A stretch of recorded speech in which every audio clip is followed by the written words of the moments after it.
بسم الله الرحمن الرحيم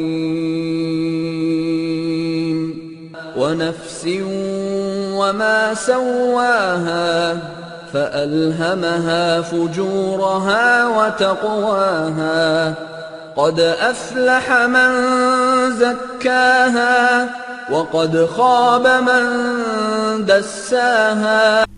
أعوذ بالله السميع العليم من الشيطان اللعين الرجيم. بسم الله الرحمن الرحيم. به نستعين وخير الناصر ومعين. ثم أفضل الصلاة وأتم الصلاة على خير خلق الله سيدنا ونبينا محمد وعلى آل بيته الطيبين الطاهرين وأصحابه المنتجبين وبعد. إخوة في الدين وإيمان، أحييكم بتحية الإسلام هي قول السلام عليكم ورحمة الله وبركاته. Louange à Allah, paix et bénédiction sur le noble prophète ainsi qu'à sa famille purifiée, ainsi que ses compagnons les plus sincères. Bienvenue, chers frères et sœurs en Dieu. Nous continuons avec la tragédie de Karbala. Nous avions précédemment parlé sur la personnalité de Yazid. Ce qu'a fait Yazid avec le petit-fils du prophète, le bien-aimé du prophète, ce qu'a fait Yazid aux gens de Médine, ce qu'a fait Yazid avec la Kaaba. Aujourd'hui, nous allons essayer de faire un résumé sur l'événement de Karbala ainsi que certaines personnalités. Lorsque l'imam Hussein alayhi salam quitta la Mecque en direction de Koufa, tous étaient déjà sûrs que l'imam Hussein ne reviendra plus jamais vivant, que c'est la mort assignée. En cours de route, certains faisaient tout pour éviter la caravane de l'amour, cette caravane de l'amour, Kafilatul Ishq, la caravane de l'amour de l'imam Hussein.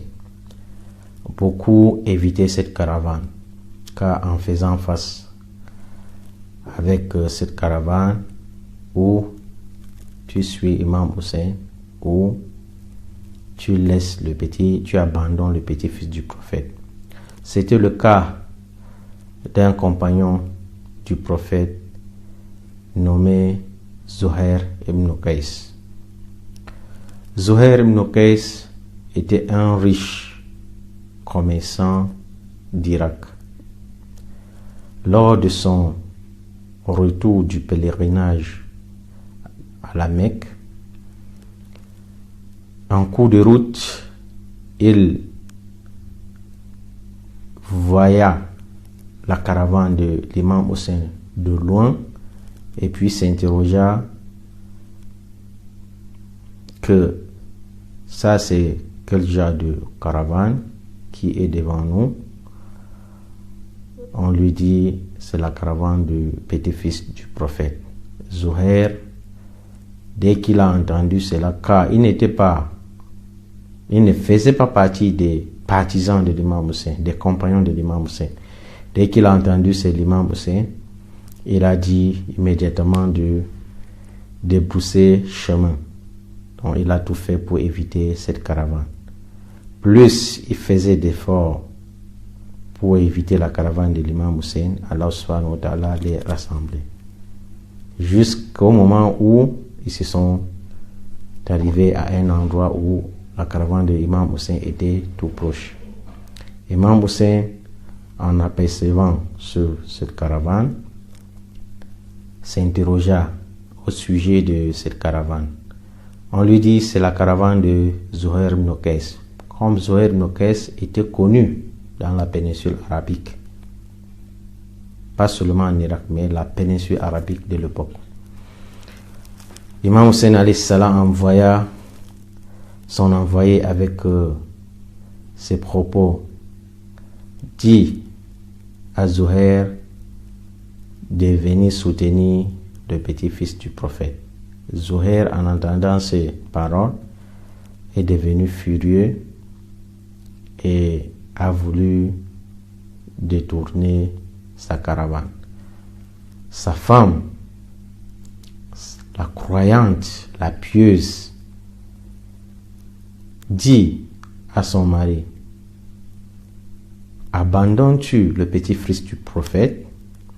Lorsque tu mourras, qu'est-ce que tu vas aller dire au prophète? Que diras-tu au prophète? Que tu as abandonné ton petit-fils, que tu as abandonné son petit-fils et que tu espères entrer au paradis? Tous ces biens que tu as, tout cet argent, tous ces animaux bestiaux, ça ne va te servir à rien, car al-aqibatu lil muttaqin, la meilleure fin appartient aux pieux. Sa femme a essayé jusqu'à arriver à convaincre son mari de suivre la caravane de l'imam Hussein alayhi salam. Lorsque Zuhair accepta l'invitation de l'imam Hussein alayhi salam, elle divorça de sa femme, car il disait à sa femme que je sais que là où je pars, il n'y a pas de retour.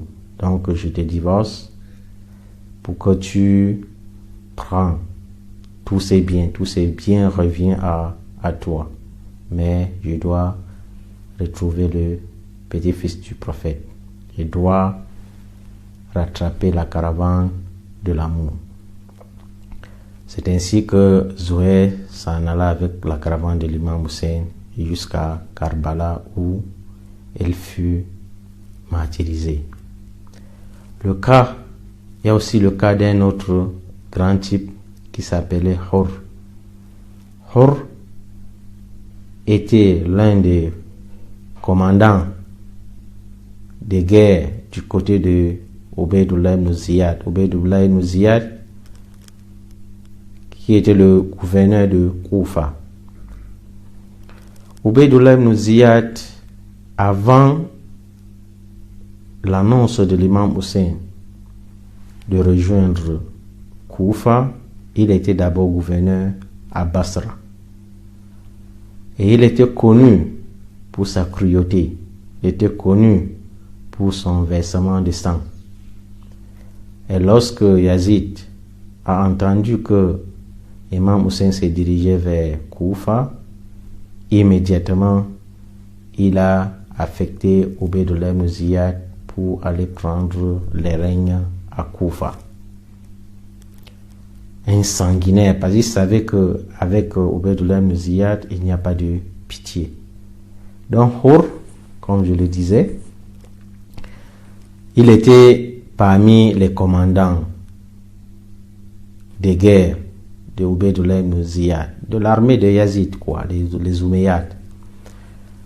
Et c'est le même Hur qui avait interdit à l'imam Hussein de boire de l'eau dont il avait encerclé l'armée de la caravane de l'imam Hussein pendant ces 10 jours. C'est Hur.